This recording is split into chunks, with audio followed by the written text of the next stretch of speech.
Hey guys, I wanted to talk about livable, workable budgets here in the Philippines. What's realistic and what's not. Um, Most people that retire here in the Philippines, and I'm focused on the retired portion of this because most people that do retire are drawing Social Security.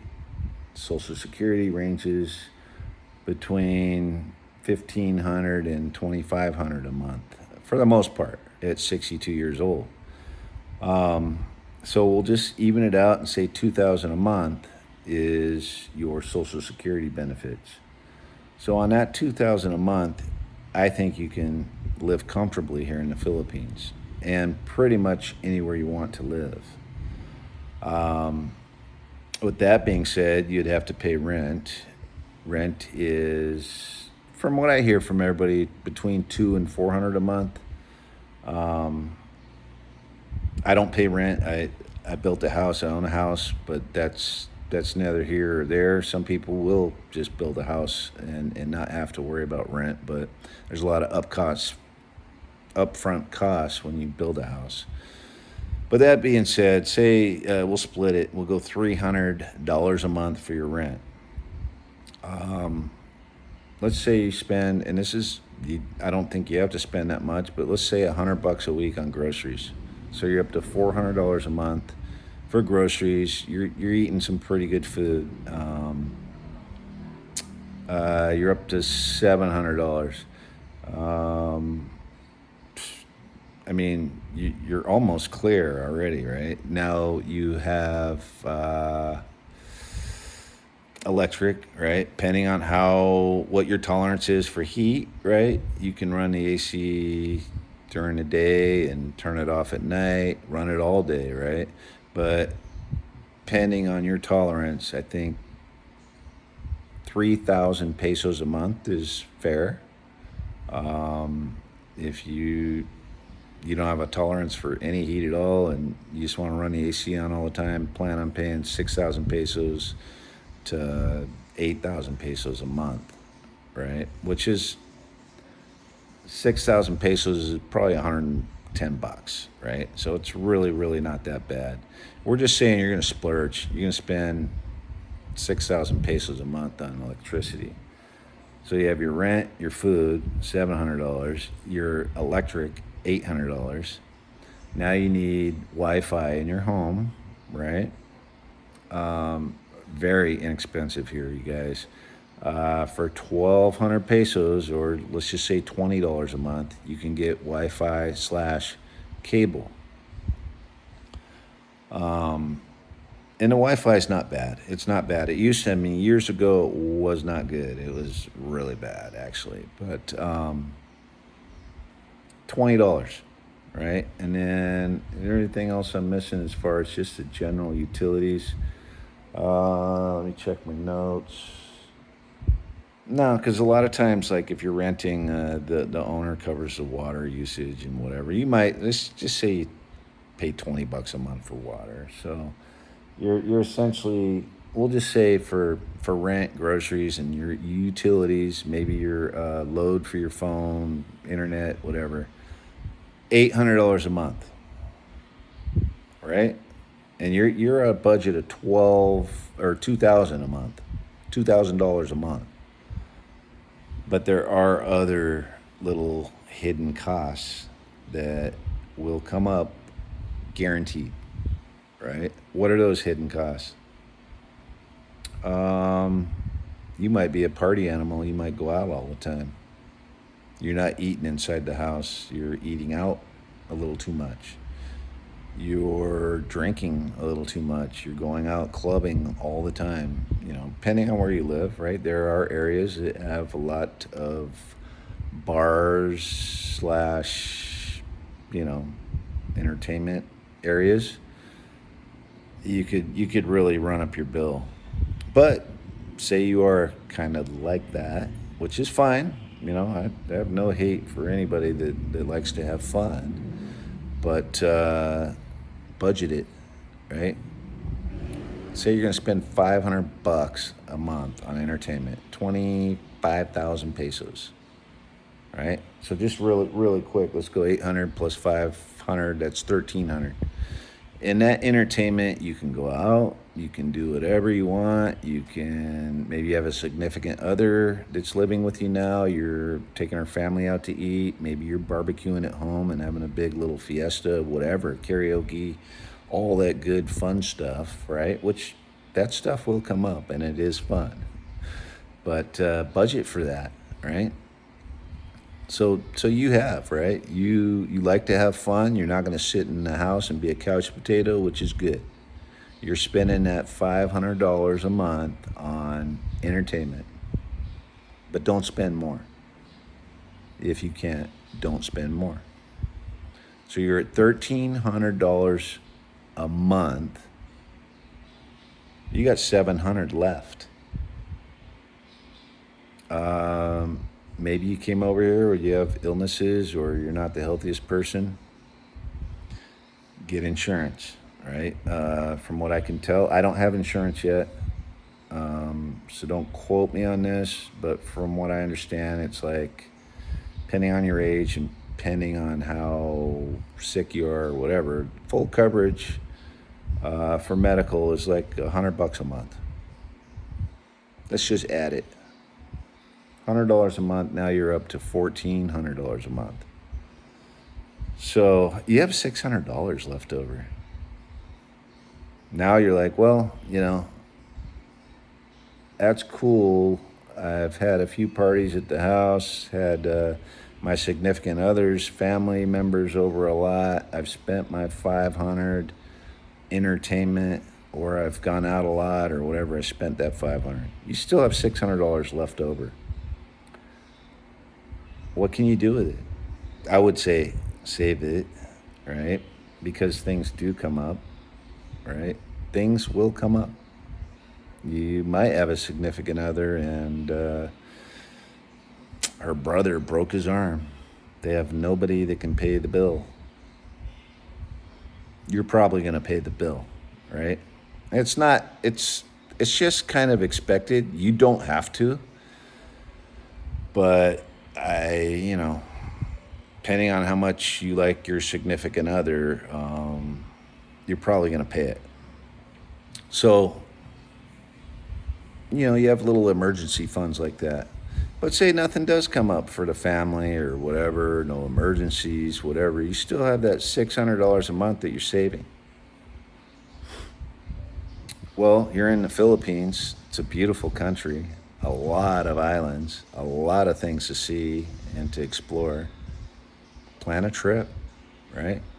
Maybe you go 2-3 months, say 3 months, you save $1,800. You can plan a nice trip for $1,000. I mean, a nice trip. Like, for example, go to Boracay for a week. Stay in a 5-star hotel. You can do that for $1,000. Yeah.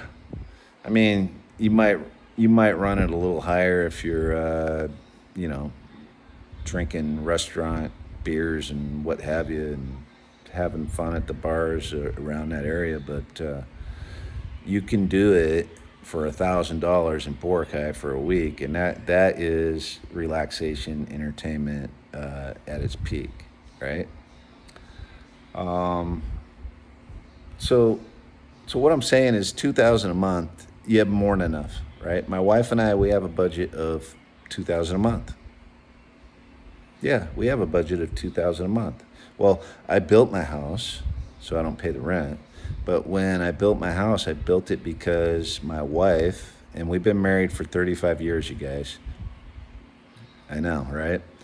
But we have a lot of family around here, and we do have little get-togethers, or we do help out when something happens, or whatever. We plan get-togethers, birthdays, just fun things. Not all the time, but here and there.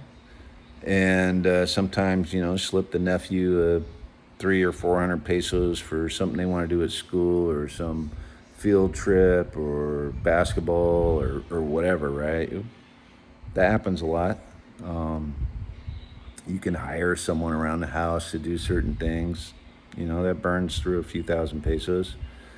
But we essentially budget for 2,000 a month, and almost half, not half, maybe, well, 40,000 pesos, right? That's our entertainment. We like to go out to eat sometimes. And you guys, if you do go out to eat, there are cheap mom and pop places that you can really get some good value for your peso, right? If you know what I mean. But for my wife and I, when we go out, we like to try different restaurants. No mom and pop places. We have eaten there, but we like to try places that we haven't tried yet and see how it is, right? There's an American place, American owned place. It sells, burgers and steaks and stuff like that. So, we just try different restaurants here and there. And then we do travel a lot. If there's leftovers or whatever, that's definitely getting used up on our little trip. Now, I will tell you, we do not budget for trips, right? So when I go on a trip, and we just made a little pinky swear, right? I will not use any of our budget towards that trip. If we have leftover, we can use it. But it was kind of known going into this when we retired that we would spend outside our budget when we wanted to go on trips. Since I've been here for a year, we've already gone back and forth to the U.S. twice to see our kids, and I have 2 grandkids. But that's not in the budget.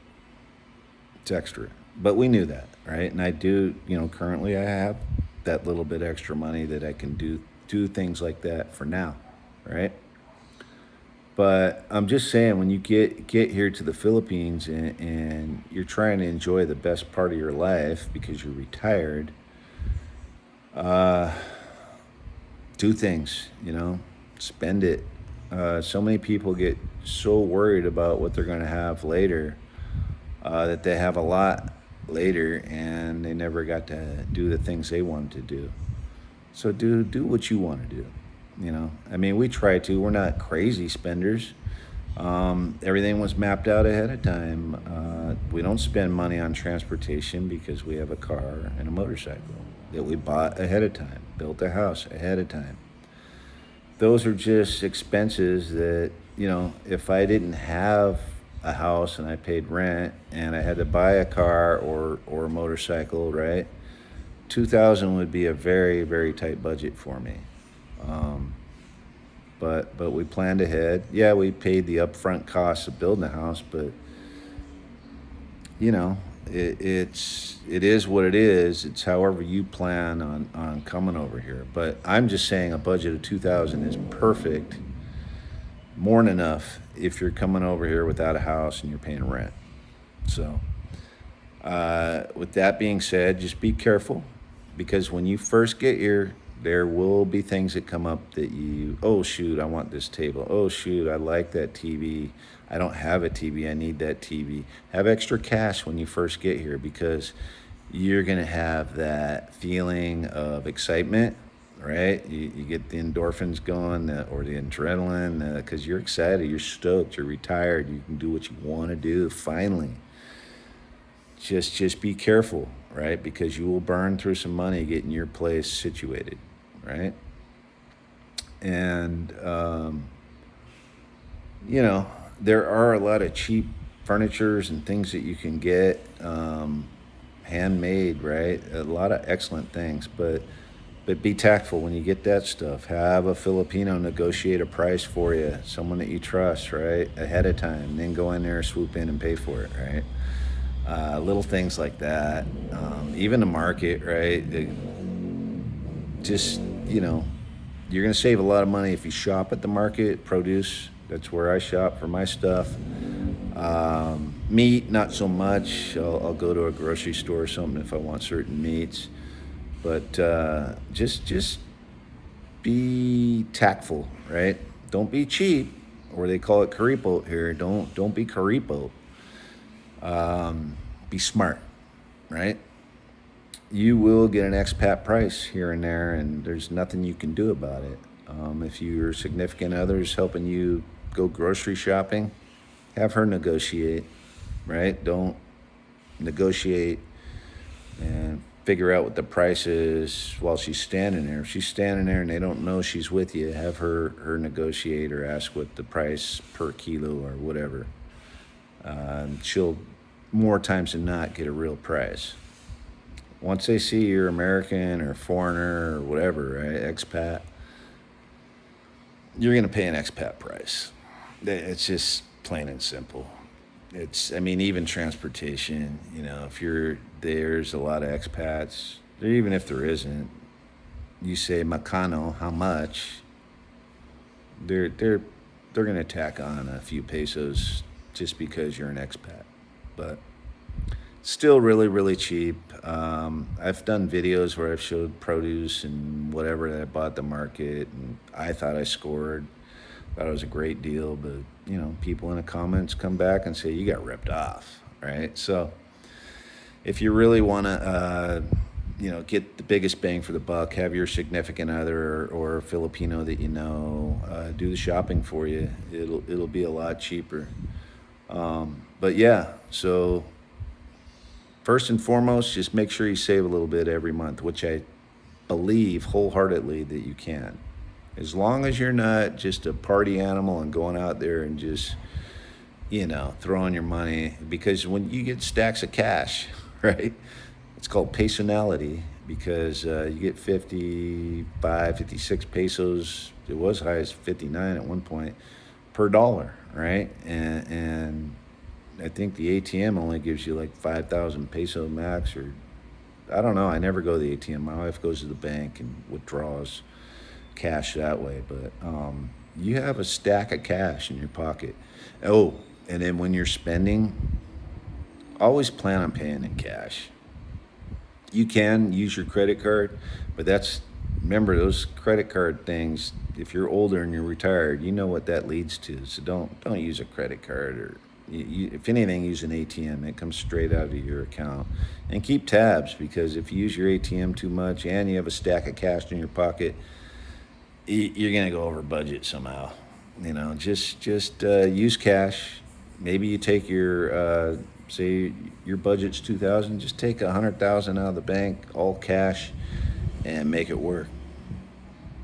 But anyway, if you guys like this type of content and you believe you can make it on 2,000 a month, I believe you can. Leave me a like, leave me a comment, and if you're new, please subscribe. See you guys on the next one.